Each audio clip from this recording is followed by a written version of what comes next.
Hello, good evening, everyone. Welcome to our daily devotional.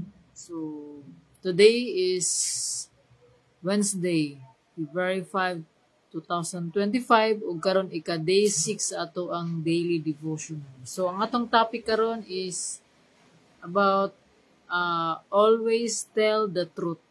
So, ang word na niya sa Psalms chapter 32 verse 2 nga nag-ingon, yes, what joy for those whose record the Lord has cleared of guilt, whose lives are lived in complete honesty. So sa Bisaya pa, bulahan ang tao nga wala ilhang sad-an sa Ginoo ug dili limbungan. So let us pray. Father God in heaven, Lord, we acknowledge your presence karong gayuna, Lord God. Ikaw ang mong Ginoo, Lord God, ginadayo ka namo, Lord God, ikaw ang mong hari, ikaw ang tagiyan ng tanan, Lord God. Salamat, Lord, sa kining adlaw, Lord God, sa kadaugan ning adlaw. Salamat, Lord God, sa imong pagkamaayos ang kinabuhi. Although nga daghan man og mga dautan sa palibot, apan kanunay ka nagpabilin ka nga maayo, Lord God. Ang imong gugma, walay katapusan, ug ikaw ang Ginoo dili mausab. Lord, sa among devotional karong gabiuna, punta kami, Lord God, sa imong balang espiritu ug sa imong kaalam, Lord God. Karon kami makasabot sa imong mensahe nga imong ipadayag kanamo karong gabiuna ug kami magkakat-on og among kining ma-apply sa among kinabuhi. Karon kami maglig-on ug angayan sa imong saad nga imong giandam kanamo. Lord, tabangi kami, wala kami mahimo wala ikaw. Ubani kami gikan sa pagsugod hangtod sa pagtapos na kini nga mensahe, Lord God, matisok kini, Lord God, sa mga maminaw ug ikaw magapalambo kanamong tanan, Lord God, nga mas mulalom pa among pagtuog pagsalig diha kanimo. Dalaygon ka, Lord, imo ang tanang dungog himaya ug mga pagdayeg kanimo amahan nga nasa langit, king tanan among giampo ug pasalamatan sa pangalan ni Jesus. Amen. So may gabi, always tell the truth. So kaning limbungan, dishonesty, pagkabakakon. So this is a natural to a person. Natural na ni sa tao. Kaya mao ni siya ang ato ang na-inherit nga sinful nature. So sa Biblia gani, unsa ang sa Biblia una nga sala ug ang last kini nga sala maoy una nga una ni siya nga nahimo gikan sa pagsugod sa Biblia o hangtod sa pagtapos sa Bible. So, kung makabasa mo sa Biblia, tanawa, unsa ang sala nga nahimo is una is ang paglimbong. Paglimbong kang iba. Sunod dayon sa last is nadiri ang pagkabakakon. So, sa Revelation. So, mao na siya nga kitang tanan pwede ta nga di ta makahimo atong mga obvious nga mga sins, but kining pagkalimbungan daghang klase, daghang form sa paglimbong. So dili lamang sa kwarta ta makapanglimbong, daghang pamaagi. So ang Ginoo may mag-reveal kanato pinaagi sa iyang pulong. Kung kita nagatuon o nagastudy sa iyang pulong, ang Ginoo maghatag og pagpasabot kanato. So ingon diri, have you ever done something wrong or foolish? Were you tempted to lie about? Take it from Junior. So telling lies to cover up your mistake is not the way to stay out of trouble. So when we tell lies, it will lead to a big trouble. Kay dapat suportaan man nimo ng lies. So who is the father of lies? So mo na nga the father of lies is the devil. So kung kita kanunay ta nga mamakak, so atong pangutan ang kinsa ba gyud ang tinuod natong amahan. So yung the thieves as a way of getting totally out of control. After a while, it becomes harder and harder to keep track of all the little lies, and the problem just gets bigger and bigger and bigger. So If you tell a lie, your problem will almost always get a lot worse. Telling the truth from the start is the smart way to go. So always tell the truth and you'll never have to worry about what to say because you know the truth. Ayon sa pulong sa Ginoo, know the truth and the truth will set you free. So mo ni nga dili lamang ta mag-rely kung unsa ang atong nadungog, kundi we will study on our own. We will read and study and meditate the Word of God because ingon sa pulong sa Ginoo, in Joshua 1:8, do not depart from this book of the law, read and study it day and night, and obey everything that is written on it, and God will give us success. So God is not is not dishonest. God does not change. So mao na dili mausab. And God honors His word. So ang Ginoo adunay word. So mao ni nga kung atong ibutang ato ang pagsalig diha sa Ginoo dili sa tao because ang tao from time to time adunay mga kabag-uhan. Karon pa gani nagistorya ani sa in the next minute lahi na. So mao na nga og ang mahitabo ma-frustrate ka kay ngano ana kita dili ta maka decide sa ubang mga tao kung unsa ilang desisyon, but ang ato is what is our response. So we have to know what the truth is. So kung ang usa gani ka kwarta nga 1,000, kung kahibalo ka unsa ang tinuod nga 1,000, so dili na ka basta-basta nga ma-deceive, mailad, malimbungan. So mao na nga sa pulong sa Ginoo, kung kita nakahibalo sa kamatuoran, ang kamatuoran mo na maghatag kanato og kagawasan. Kagawasan gikan sa unsay mga sala, mga bandages, mga gapos. Tungod kay sa kadtong wala pa ta nakaila diha sa Ginoo, nagapos ta sa pagpakasala. We are slave to sin, ang pa ni Pablo. When we are in Christ, dili na ta slave sa sin, kundi we are now slave to Christ. So, we are no longer slave to sin, meaning we are dead in sin. Kung patay na ta sa sala, dili na ta maka-response sa mga sala. So, wa na tay appetite sa sala. So, tuwa na nga atong appetite diha sa pagtuman sa kasuguan sa Ginoo. So, mo na nga we better tell the truth. Because kung tinuod na, masuportahan gyud na. Mo na nga kung naanad ta nga mamakak, kung naapa na sa ato ang sistema ang pagpamakak, atong pangutanon kinsa man gyud ang tinuod nato nga amahan. Ang amahan ba nga naa sa langit or ang amahan ba sa pagkabakakon. So mao na nga when we make mistakes, so kay dili man ta gusto nga ma-worse, so we have to always tell the truth right away. So from time to time, ingon mga dili man ta perfect. Yes, we are not perfect, but we have to do what is right, not what feels right. So what is right is different from what feels right. So feeling nimo. So ayaw gyud og tuo pud sa ato ang kasing-kasing because our heart is the number one limbungan. Don't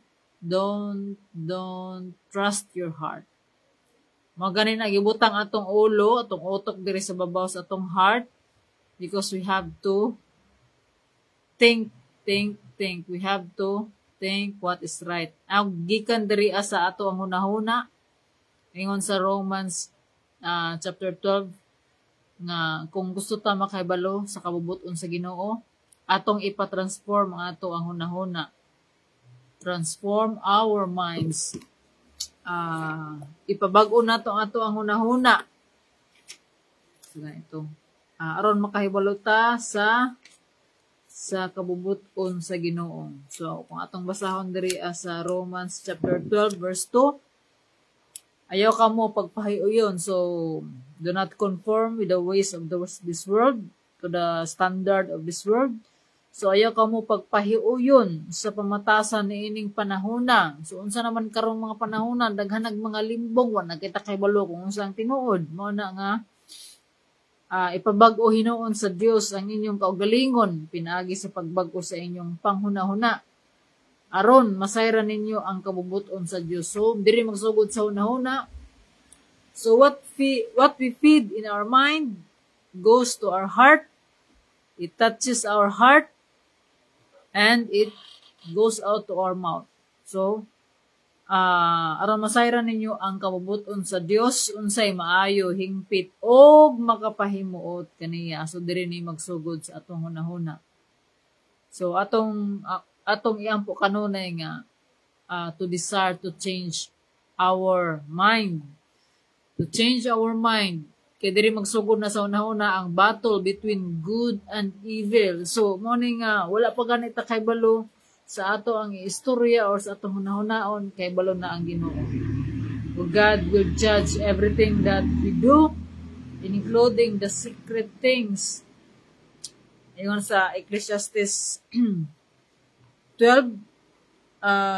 tahura og kanloki ang Ginoo. So humanining tanan usa na lamang kabutang ang angay kung isulti tahura og kahadloki ang Dios og tumana ang iyang sugo alang kini sa tanang tao. So obedience gayud.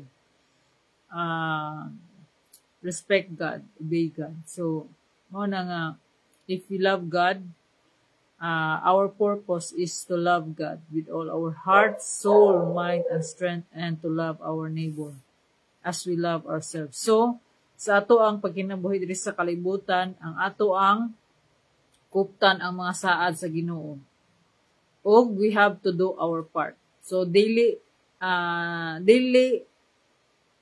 makabuhat ang Ginoo. Kaya ngon pa sa, dili dunggon sa Ginoo, katong mga wala naay mga ipangbuhat nga mga dautan. So, we need Jesus to make us righteous. So, kitang tanan nakasala. So, magina ang kuan. Kitang tanan sad nakasala ta. But because of the love of God, gusto sa Ginoo nga makauban ta niya sa langit, o dili gusto sa Ginoo nga adunay sala nga makasulod sa langit. So, naagyoy munaog nga perfect nga maoy ultimate sacrifice to save us from our sins, o mao kana si Jesus. So Jesus is the way, the truth, and the life. So dili ta makaadto sa langit kung dili pinaagi ni Jesus. So kanang ato ang pagtuo, ang pagtuo sa katao nagagikan na sa pagpaminaw sa pulong. So kinsa tong nagsangyaw sa pulong. So ingon sa kuan di sa pulong sa Ginoo, bulahan katong mga tiil nga nagsangyaw sa pulong sa Ginoo, kay diha magsugod ang pagtuo. Ug dili ta maka-honor sa Ginoo kung wala tay pagtuo. So amo nang basahon sa Hebrews sa ganing kuan, ganing Hebrews, ang pagtuo, it's about Hebrews 11, it's about faith, ang pagtuo. So walay makapahimuot sa Dios kung dili pinaagi sa pagtuo. Mao na nga kung aduna tay dako nga pagtuo diha sa Ginoo, dako atong pagsalig sa Ginoo, tanan natong gibuhat, gi-honor nato ang Ginoo. Mao na nga honor, to love God with all our heart, soul. So atong gi-honor ang Ginoo with all our heart, soul, mind, and strength. So mao kana nga always tell the truth. So karong gabi una ang Ginoo nag-remind kanato Di ta manglimbong. Kaya ang Ginoo nakakita sa tanan natong gibuhat, even those secret things, basi ganitong wala pa nato gihuna-huna, kay balo ang Ginoo. O paminawon sa Ginoo kadtong mga tao nga matarong, nga ningkamot nga mahimong matarong. Pinaagi sa grasya sa Ginoo. So kining tanan natong gibuhat, kung wala ang grasya sa Ginoo, dili gyud ta. Kung wala ang tabang o grasya sa Ginoo, dili gyud ta makahimo sa gipabuhat sa Ginoo kanato. So ang Ginoo, from the time nga ato ang gisurrender ato ang kinabuhi diha sa Ginoo, atong gidawat si Jesus as our Lord and Savior sa ato ang kinabuhi. Atong gialaw ang balang espiritu nga mao'y maglihok sa ato ang kinabuhi ug magtabang kanato to change ourselves and to be used for the glory of God. So ang Ginoo mao gyud nay magtabang kanato to change ourselves. Kinahanglan ta mag-change because ang ato ang life kaniadto is naa sa pagpakasala. So atong life karon nga nabag-o, nagyoy kabaguhan. Mao na nga ang tinuod nga pagtuo. Ang tinuod nga pagtuo sa Ginoo adunay gyud kabag-uhan sa usa ka tawo. Dili pwede nga dili ka mabag-o. Dili kay kanang dili ka mabag-o ang imong pagtuo na patay. So mao na ang kaayo sa Ginoo, ang gugma sa Ginoo mao nay makapahinulsol sa tao. So kung mini ka maghinulsol ka, magrepent ka sa imong sins, di na to nimo buhaton, meaning magbag-o na ka to change our ways. So katong mga sala biyaan na to. So ang ato nang surrender ang ato ang kinabuhi sa Ginoo, mawad-an na ta og appetite ato nga mga sala. Mawad-an na tag appetite ato nga mobuhat adto. Ang ato ng appetite is to do what God wants us to do the will of God. So may morning diha magsugod, especially sa atong mga kabataan. Atong mga kabataan dili na nato ang itudloan og mga daotan tungod kay nature na sa tao. Bisig gani bata, dinhi mo natudloan moabot gyud na sa time nga mamakak na sila. Mao gina ang ato ang itudlo sa ila is ang pagkamatarong, ang pag-istorya sa matarong, pag-istorya sa kamatuoran, sa tinuod. So always tell the truth kay diha magsugod nga makapahimuot ta diha sa Ginoo. So mao ni nga kitang tanan gi-remind sa Ginoo, di ta manglimbong. Ang panglimbong daghang klase sa panglimbong. Mao na nga maningkamot ta. Matag adlaw atong ipabag-o sa Ginoo ato ang kinabuhi. Help me Lord, iblikay ko sa mga sitwasyon nga dili makapahimaya. Likay ko sa mga sitwasyon nga makasala ko. Mao na nga kanunay ta nga nag-renew, nag-repent sa to ang mga sala. So mao ni nga ug diha makasulod ang Ginoo sa to ang kinabuhi. Mabuhat sila basta ug mamuhat ang Ginoo sa toa. Kung atong ipaubos ang atong kaugalingon diha sa Ginoo, Lord, wala jud ko, surrender ko sa imo Lord. Wa jud ko mahimo. Wala ka. I can live my life, but my life is meaningless without God. So ang Ginoo ra gyud mga naghatag kanato, naghatag kanako og kadasig nga usahay maluyahan ko labi na kaning pagsangyaw. Kaning akong ginabuhat kada adlaw, dili ni siya sayon kay daghang mga distraction. Sa distract ko nga dili maka devotional. So mo na nga Lord, ningkamot ko Lord, tabangi ko. Kanunay gyud ko nga kada adlaw murag kapila siguro kung ingon sa inyo, Lord, help me Lord. Mo na nga atong dili ta magpakaron ingnon nga kahibalo tanan. We don't know everything because we are not God. So let God be God and let us human be human. But our life will be meaningful. Adunay ang ato ang kinabuhi. Adunay kanang meaning kung naa kita sa Ginoo. Atong makit-an kung unsa ang ato ang purpose if we discover our life in who in the one that who is the source of our life. Diha na to ma-discover ang ato ang kinabuhi.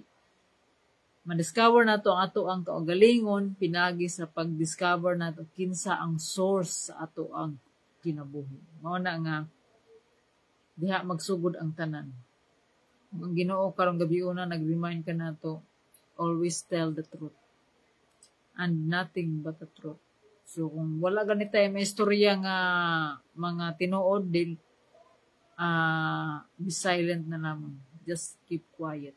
So tell the truth ingon diri. Yes, what the joy for those whose record the Lord has cleared of guilt, whose lives are lived in complete honesty. So ang Ginoo magapanalangin katong mga tawo nga dili limbungan. So maning kamot kanunay ta nga magastuman sa kabubuton sa Ginoo. Makabalota unsang ato ang tumanon kung kita naga tuon sa iyang pulong matag adlaw gabi atong tun-an ug atong tumanon kung unsa ang ato ang nabasa ug ang Ginoo maghatag kanato og kalampusan. To God be all the glory. So let us pray. Father God in heaven, Lord, thank you, Lord, for this day. Thank you, Lord God, for reminding us to always tell the truth, Lord God. Nothing but the truth. Lord, muna may mga sitwasyon, Lord God, mga circumstances, Lord God, nga makompromise ang pagtuod kanimo. Help us, Lord God. Ilikay kami, Lord God, ang mga sitwasyon, Lord God. Help us to stand for the truth, Lord. Lord, wala kami mahimong wala ikaw, Lord God. Tabangi kami, Lord God, to do your work, to do the work that you want us to do. To fulfill your purpose sa mga kinabuhi, Lord God. Dili na mo ni mahimo without your help. Help us, Lord. Lord, we also pray, Lord God, for those people, Lord God, nga naminaw ni ini nga mensahe. Ikaw ang Ginoo, Lord God, nga magatisok kanila sa imong mensahe, Lord God, sa imong pulong, sa ilang kasing-kasing. Bangi sila, Lord God, nga mulambo sa ilahang pagtuo diha kanimo. Padak-a pa ilang pagtuo, Lord God, o pagsalig diha kanimo. Salamat, Lord, imo ang tanang dungog himaya og mga pagdayeg. Salamat sa imong pag-uban kanamo gikan sa pagsugod hangtod sa pagtapos. Ug karong gabiuna, Lord, sa among pagpangatulog, sa among pagpahulay, ikaw ang Ginoo, Lord God, nga renew sa amo ang kusog sa amo ang espiritu, Lord God. Aron kami magapadahayon sa pag-alagad diha kanimo, Lord God. Sa amo ang physical nga strength, Lord God. Salamat, Lord God, sa mayong panglawa. Salamat, Lord God, sa kadaugan, sa kaayuhan, Lord God. Salamat, Lord God, ining adlaw, Lord God, sa imong gugma, kaluoy, ug grasya, Lord God, nga walay katapusan. Salamat, Lord God, sa kalinaw na amuang naangkon, Lord God. Na kami nagasalig diha kanimo, Lord God. Na kami matulog karong gabiuna, Lord God. Adunay paglaom ug kalipay, Lord God. Ug kalinaw sa amuang kinabuhi. Salamat, Lord. We also pray, Lord God, sa amuang nasod, Lord, sa Pilipinas. Raise up, Lord God, leaders, Lord, that who honor you, Lord God, with all their heart. Lord, everything happens for a reason. Tabangi kami, Lord God, nga musalig kami diha kanimo, Lord God. Kaya ang tanan diha kanimo adunay katuyuan. Salamat, Lord. Tabuni kami, Lord God, sa imong hamiling dugo nga walay buhat sa kaaway, Lord God, nga makasamo ka namo samtang kami na mahulay. Mugkaga kini, Lord God, sa pangalan ni Jesus. Ikaw ang Ginoo, Lord God, na among gisaligan. Salamat nining tanan, Lord God. Nining tanan, Lord, among giampo og gipasalamatan sa kanunay. Sa pangalan ni Jesus. Amen. Amen. So, maayong gabi, dalay ko ng Diyos. So, God is good all the time. And all the time, God is good. Good night. God bless and see you tomorrow. Bye.